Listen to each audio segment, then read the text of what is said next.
የማሽላን ጸባይ ወረስኩኝ ዘንድሮ እያረሩ መሳቅ በውስጥ እንጎርጎሮ። ድሮ የጨረቃ ፋሚሊ ለቤተሰቦቻቸው ፈተና ነው እንጂ ያመጡት ለሃይሚና ብሩኬ ፈተና አይደለም። ብሩክ አይንከባከባትም፣ ብሩክ ሃይሚ ሴት አትመስሉም የምትሉ ሰዎች ማለት ነው። አረ ደስታቸው እንኳን እንደዚህ እንዴት እንደምትስተባብሰው እኮ እንዴት እንደሚሆን ብሩኬ ማለት ነው። አይወዳትም፣ አያፈቅራትም። አረ በስመ አብ! እናንተ ግን በጣም ነው ግን የምትገርሙት። ሰው ግን ክፉ ነው። በስመ አብ! ሰው የመጨረሻ ክፉ ነው። ሰው በህይወታችሁ ውስጥ ከገባ ሰው አንዳንዴም ጠቃሚ ነው፣ አንዳንዴም በጣም ጎጂ ነው። እኔ እንጃ በሃይሚና በብሩኬ መካከል በስመ አብ ከትልቅ እስከ አዋቂ ድረስ ብዙ ነገር አየሁ፣ ብዙ ነገር ትማሩበታላችሁ አለ ብሩኬ። እውነቱን ነው። ማን ወዳጅ ማን ጠላት እንደሆነ ማን ትዕግስተኛ እንደሆነ ጥርጥር አድርገው ያወቁበት ነው ይሄ ድራማ ማለት ነው። ከተጀመረ ኦልሞስት ቆይ እናንተ አራት አምስት ወር ይሆነዋል። በመጀመሪያ ሃይሚ ምግብ አልበላም ብላ ቤቷ ቴዲ የመጣበት ቦታ ሄዳችሁ ቪዲዮውን እዩት። እግዚአብሔር የዛን ሰዓት የተጀመረ ነው። ሰላም ጤና ይስጥልን የኛ ውድ ቤተሰቦች፣ እንዴት አላችሁ? እንዴት ናችሁ? እኔ ያለው ደህና ነኝ፣ እግዚአብሔር ይመስገን፣ ሁሉ ሰላም ነው። ብሩክ ሃይሚን አይንከባከባትም፣ ብሩክ አያፈቅራትም የምትሉ ሰዎች ማለት ነው። እናንተ የሚያፈቅር ባል ፈልጋችሁላት እሺ ብላ ስላልተቀበለቻችሁ ነው። ሃይማኖት እኮ ማለት ነው ብሩክን መቼም አጠለውም መቼም ማለት ነው። ይሄ አስረግጬ ነው የምነግራችሁ። ብሩክም ሃይሚን ይወዳታል። ግን ምንድነው ችግራቸው? እነሱ ሁለቱ አይደማመጡም። በቃ ሁለቱ ብሩኬም እንዳያችሁት ነው። የሆነ ሰዓት ላይ በጣም ውስን ያደርግና ከዛ በኋላ ልክ እንደዚህ ነው። በቃ ጸባዩ እንደምታዩት ነው። ምንም አይነት በሆዱ ቂም አይዝም። ለሰው ልጆች በጣም መልካም ነገር ነው የሚያስበው። አይደለም ለእንደዚህ እንኳን ለሃይሚ ቀርቶ ረጅም ጊዜ አብሮ ላሳለፈው ሰው ለማንም ሰው ቂም አይዝም ብሩኬ ማለት ነው። ሲቀጥል ደግሞ በጣም የይቅርታ ልብ ያለው ወንድ ነው ብሩኬ ማለት ነው። ሁልጊዜም ነገራቶችን በሃይሚ በኩል ሲያስካክል ነው የምናየው። የምር ነው። ቴዲ የመጣ ሰዓት ራሱ እሱ ይቅርታ ሌላ አበባ ይዞ ሲሄድ ነበር እንደዛ የተፈጠረው። ብቻ ብዙ ጊዜ ብሩኬ ነው ይቅርታ የሚጠይቀው። እኔ ይቅርታ ስለጠየቀ ክብሩ ተነካ ወይም ዝቅ አለ ምናምን እያልኩ አይደለም። አንዳንዴ እኮ የሆነ ጥፋተኛ ሳትሆኑም ይቅርታ ጠይቃችሁ የሆነ መልስ ሳታገኙ ስትቀሩ ያ ሰው በቃ የሆነ እንዴት ነው የሆነ እንዴት ብዬ ላስረዳችሁ። አሁን ሃይሚ አሁን የሱ ይቅርታ ሲጠይቃት በአንዴ መቀበል የለባትም፣ በሁለቴ መቀበል የለባትም። እንደዛ የሚባል ነገር የለም። ይቅርታ ነው። በቃ ለረጅም ሰዓት ሰው ሲከራከራችሁ ይቅርታ ማድረግና በህይወታችሁ አብሬ እቀጥላለሁ የተለያየ ነገር ነው። በቃ አብረን ለመቀጠል ያሉትን ነገራቶች ማጥራት አለብህ። ይሄ የሷ ውሳኔ ነው። ግን እኔ ባንተ ቂማሊዝም አብረን ይሄን ያህል ጊዜ ቆይተናል። በጣም ተናድጄብሃለሁ፣ ይቅርታ አድርጌልሃለሁ፣ ቂም አልይዝብህም። ግን ወደ ህይወት ውስጥ ተመልሼ የነበረኝን ፍቅር ልሰጥህ አልችልም። በቃ ይሄ በቂ ነው። እንደዚህ አይነት ነገር እንትን አትልም ሃይሚ። እንደዚህ አብራርታ አትናገርም። ስንት ነገሮችን እያብራራች አንድ ይሄ ነገር ነው። ሁለተኛ ነገር ሃይሚ ብቻ ናት የምታፈቅረው ብሩክ አያፈቅራትም የምትሉ ሰዎች አንድ ወንድ ልጅ ማለት ነው ምንም ካለ የማታፈቅረው ሴት ጋር በዚህ ልክ የእሷን ክብር ጠብቆ አንድ ቤት ውስጥ እንኳን አብረው ኖረው መቼስ ሚስጥሩን ደብቃለት ነው ልትሉ ይሆናል እኮ። የእናንተ ነገር እኮ አያስተማምንም። የኔ ነገር ደመ መራራ ነው ብሏል ብሩኬ። እውነት እኮ ነው። አንዳንዴ ትንሿ ነገር ነች በእሱ የምትገን ነው። የምሬን ስነግራችሁ ከሰው የተለየ ነገር ምንም ሰርቶ አይደለም ብሩኬ። እንዲያውም እናንተን ማለት ተመልካቾቹን ኦዲየንሶቹን የማይገባቸውን ነገር እየወጣ እየተናገረ የተከፉትን ለምን ተከፋችሁ ያልፋል ይሄ ጊዜ፣ ሐዘን የደረሰባቸውን እግዚአብሔር ያጽናችሁ፣ በርቱ፣ ፈጣሪ ያመጣውን ነገር ምንም ማድረግ አይቻልም እያለ የሚያጽናና የማዳም ቅመሞችንም ሆነ ሌሎችን ግለሰቦች የሚያከብር ዩቲዩበር ሲከቡት ታጅራ አንድ ሰው ጥሩ። የምሬን ነው የምነግራቸው። አንድ ሰው ጥሩ እንዴ! ስቲል እንኳን አሁን እንኳን በእናንተ እንደምትጨናነቁ ያውቃል፣ በእነሱ እንደምትጨናነቁ ያውቃል። እያንዳንዷን ነገር ግን ለማቅለል ይሞክራል። ግን ነገራቶቹ ወደ ስር ይገቡበታል። ግን አሁንም እሱ ነው ጥፋተኛ የሚባለው። አሁንም እሱ ግን ፍቅር ሲባል አያፈቅራትም። ስጦታ እስከተባለ ስጥ፣ ይሄን አድርግ፣ ይሄን እንዲሁን ስጦታ ሲባል በቃ ለእናንተ ሁሉም ጀግና ነው። ግን የሆነች ክፍተት ስትፈጠር ልክ ፍፄ እንዳያችሁት፣ ፍፄ አሁን ይገባዋል እንደዛ? በፍጹም የሚገባው ሰው አይደለም። እንደ ማንኛውም ሰው ቅጣት ይገባዋል። ግን ደግሞ ሰብስክራይቡን አንሱ ብሎ በዛ ልክ እንደዚህ አይነት አጀንዳ መክፈት በጣም ነው የሚያስጠላው። ምክንያቱም ይሄ ልጅ ለራሱ አይደለም ቪዲዮን የጫነው፣ ሁለቱ ጋር ነው የጫነው። እነሱ ካልፈለጉ ሁለቱ አለመጫን መብታቸው ነው። አንድ ሰው ፎቶውን አለ ፍላጎቱ አፕሎድ የሚያደርገውን ማጥፋትም መደለትም መክሰስም ይችላል። እነዚህ ልጆች 2 ቀን በእነሱን የተጫነው ግን ለፍፄ ያን ያክል እረፍ ማለት ጥሩ ነው። በስልክም ማስፈለግ ጥሩ ነው። መምከር የሚባል ነገር እናስተውል እስኪ። በተለይ በጣም ትልልቅ ሰዎች የሆናችሁ ሰዎች በጣም ማስተዋል አለባችሁ። እውነት ማስተዋል።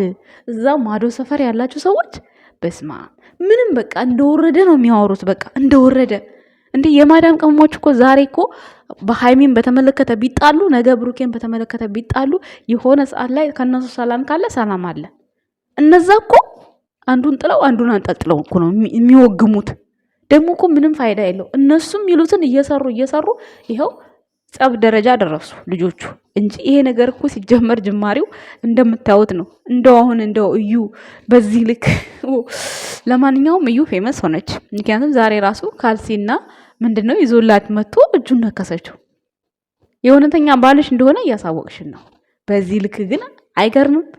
ብሩኬ ጋር እሱ ጋር ነው የወለድኩት እሱ ጋር ነው ያረገዝኩት ብላ ፋማሳች። እሷ ሰው እንዲህ ነው የሚጠቀመው። እንዲህ መቼስ እንደው እውነት ብሩኬ ይሄ ሁሉ የሚባለው ነገር ሚዲያ ላይ እንኳን ይሄ ሁሉ ነገር ወርዶበት ሃይማኖት ታደሰ ሴት ልጅ ሆና አባቷ በዛ ልክ ብሩኬን የፈለገ ነገር ቢወደው አባቷ በገንዘብ ይቀይራታል ብላችሁ ነው የምታስቡት? ብሩኬን እኮ ስለሚወደው አባቷ ምንም አያደርገውም። ብሩኬ አንዳንድ ነገር ሲያደርግለት አይባልም እኮ እንዴ! ሰው ልጁን እንዴት ነው ምን እሱ ሸጠለት እንዴ? ተፋቀሩ እንጂ ተፈቃቅረው አብረው ኖሩ በፍቅር ደረጃ። በአሁን ሰዓት ማለት ሳይማሩ እንደተማሩ የድሮ ሰዎች እንዴ! አሁን ከነሱ እጥፍ የጋሽዬ አነጋገር የጋሽዬ ሀሳብ አይሻልም? ከቤቱ አይደል እንዴ ስንት ጊዜ 1 ወር ሙሉ እንደዛ ተጣልተው እንደዛ ሆስፒታል ገብተው ያ ሁሉ ቪዲዮ አይቶ በመሃል ሙሽዬም ገብታ እሱም ገብቶ ሲያስታርቆ የነበረው ከዛ ሻፈረኝ ብለው እቤት መጡ እዚህ። ታዲያ አንድ አባት ይሄ ነገር ሪል እውነት ቢሆን ማለት ነው ጸባቸው እውነት ቢሆን እንዴት ነው ሴት ልጁ እንዲህ ስትሰቃይ ዝም የሚለው? እንዴት? ይሄን ነው ማሰብ ያለባችሁ። ማንም ቢሆን ማን የፈለገ ነገር ቢሆን አባት ነው። እንኳን በአሁን ሰዓት ማለት ነው። አሁን ሰዓትማ እድለኞች እኮ ናቸው። ቤተሰብ የት ገባ ልጄ ምናምን ብዙ ይጨነቃሉ። አሁን ላይ በጣም ነው የሚያስቡት። እንደ ድሮ አይደለም። ድሮ እኮ እኛ እናቴ ተቀጥቅጠን እኮ ነው ያደግነው። አሁን እኮ ያሁን ልጆች እኮ አይቀጡም እኮ አሁን እንዴ። ስለዚህ እንዴት በዛ ልክ እናንተ ክፉ ነገር ትመኛላችሁ? የሆነ እኔ አሁን አንድ ቅር ቢለኝ ነገር አለ። ደጋግመሽ አወራሽው አትበሉኝና ሃይሚ ብሩኬን እኔ አቅም ቢኖረኝ ገለው ነበር ያለችው ምን ተበድላ ነው? እግዚአብሔርን ማወቅ እፈልጋለሁ። ይሄ ኢንተርቪው ስታረግ ስለዚህ ነገር ስለዚህ ቪዲዮ ፍጻሜውን ከተናገሩ ለምን እንደተባለ ለምን እንደሆነ ያንን ነገር ለምን እንዳለች ወይ ሰዎች እንደዛ ሲሉ ሰምታ ነው የተናገረችው ወይስ እውነት እሷ ከልቧ የሆነ ምን ተሰምቷት ነው? ይሄን ነገር ማወቅ እፈልጋለሁ። እግዚአብሔርን ነው የምላችሁ፣ የምሬን ነው የምላችሁ። እሱን ስላለች ኮመንት ስር እየገቡ ዘይት ድፊበት። ምን በደላት? ይሄን ያህል ምን አደረገ? ምንም እኮ አላደረገም እኮ። ያደረገው ነገር ይሄን ያህል ምን አለ? ከሷ ደብቆ ውሽማዶ አድርጎ አይደለም የያዛት አይደል እንዴ? ውሽማዬ ናት ብሎ እኮ አይደለም እኛ ጋር ሲመጣ በካሜራ በአደባባይ ዓለም በሚያየው ነገር። ሲቀጥል ደግሞ አሁን ባለበት ላይ ልመናህም በዛው ቀጥል የምትሉ ሰዎች ይለምን፣ መለመኑ ችግር የለውም፣ ግን አርፎ መቀመጥ ነው የሚያስፈልግ። ከሷ ገለል ማለት ነው ያለበት ብሩኬ። ገለል ብሎ ግን ሌላ ሰው ጋር መሄድ የለበትም። ሌላ ስህተት መፈጠር የለበትም። ሃይማኖት በሰው ትመለሳለች የሚለውን ነገር አሁን ላይ ራሱ እየፈተነችው ሊሆን ይችላል። ፍፄ አሁን ይችን ልጅ ማምጣት አልነበረበትም እንደ እውነቱ ከሆነ። ግን ደግሞ ሰብስክራይቡን መነሳት የለበትም። እውነቴን ስነግራችሁ አጥፍታችኋል። ግን አብስላት መምጣት የለባትም። ምክንያቱም ሃይሚ አሁን እስኪ ድጋሚስ መልሶ ሴት ያመጣልኛል ብላ አስባ ሊሆን ይችላል። እኔ የራሴ አመለካከት ነው። ቤተሰቦች አይወዳትም ይወዳታል የሚለው ነገር እሱን ተውት። ፍቅሩን መረዳት ካቃታችሁ አለማየት መብታችሁ ነው። ከዚህ በላይ ፍቅር እኔ አይቻላቅም። እንዲህ ብዙ ነገር እኮ አሳልፈዋል። በጣም ብዙ ይሄ ነው የማይባል። ይቺ ነገር እንዴት ታለያያችኋለች? ይቺ ነገር እንዴት ሪል ነው ይሄ ነገር ብላችሁ እንዴት ልታምኑ ትችላላችሁ? ወደ ራሳችሁ ተመልሱ ኦዲየንሶች። የምሬን ነው የምላችሁ። ወደ ራሳችሁ የምንጸጸትበትን ነገር አንናገር። ይሄ ልጅ ካልወደዳት በዚህን ያክል ካሜራ ላይ ሆኖ መስዋዕትነት አይከፍልም። እሷም ደግሞ ተወደዋለች እሷም ማለት ነው። ልቧ ዝቅ እስኪል ተወደዋለች። ግን የሚያረጋቸው ነገሮች ያስቀናታል። ሀይሚ አሁን በቅናት መንፈስ ነው እንደዛ የምትሆነው አለ። ቅናት መንፈሳዊና የተንኮል ቅናት አለ። የመንፈሳዊ ቅናት ነው አሁን ሀይሚ ያለባት ከብሩኬ ጋር ልታናግረው እኔ ምን ልበልህ አሁን ብላለች እኮ በቀደም። ምን ልበልህ አሁን ምን ላድርግ ብላለች። ያ ማለት ጥፋተኛ ነህም እንዳልህ አላጠፋኸኝም እንዳልህ አልበደልከኝም ብዬ እንዳልህ ይሄ የተወዘጋገበ መልስ ማለት ነው። ገባችሁ አይደለ? ስለዚህ ብሩክ ተለይቶ ምንም ያጠፋው ጥፋት የለም። ፍፄም እነሱን ለማስተካከል የሄደበት ርቀት ነው እንጂ በዚህን ያክል ተንኮለኛ ይሆናል ብዬ እኔ ገምቻ አላቅም። ሲጀመር ፍፄ በዩቱብ ቻናል ነው እንደሚተዳደረው። መቼ ቪዲዮ ይጭናል? ሲጀመር እንትና ማን ነው ቤኪ ቪዲዮ ይጭናል? እንደ ቪዲዮ እኮ ማለት ነው ምንም ካልጫናችሁበት ምንም አይቆጥርም። የፈለገ 151 ሚሊዮን ሰብስክራይብ ብኖራችሁ ቪዲዮ ካልጫናችሁ ማፊ ፋይዳ ምንም ብር የለም።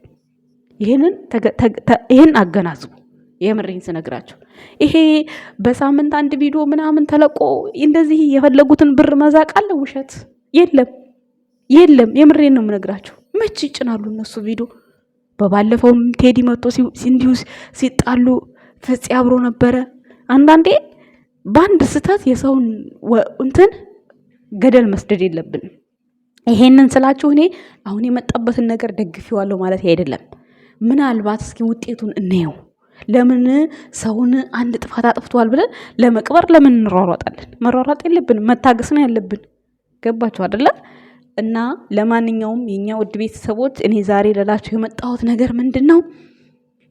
ብሩኬ መረጋጋት አለበት፣ ከራሱ ጋር መሆን አለበት። ሃይማኖት ታደሰ በራሷ ሰዓት በቃ ጥፋቱንም ሁሉንም ሲታያት ትመጣለች ነው የኛ ጥያቄ እንጂ ለምን እሷን ፈለግካት፣ ለምን ይቅርታ ጠየቅካት እኛ አላልንም ብለንም አናቅም። ሲጀመር ግን ይቅርታ ትቀበለው። ከዛ በኋላ ነገራቶቹ ይስተካከላሉ አይስተካከልም የሚሉትን ነገር እናየዋለን። ካጠገቤ ራቅ በልኝ። ይሄ መልሷ ትክክል ነው። ለዛ ነው እኛ ያልነው። ምክንያቱም ነገ አዲስ ቀን ነው። አመሰግናለሁ ባይ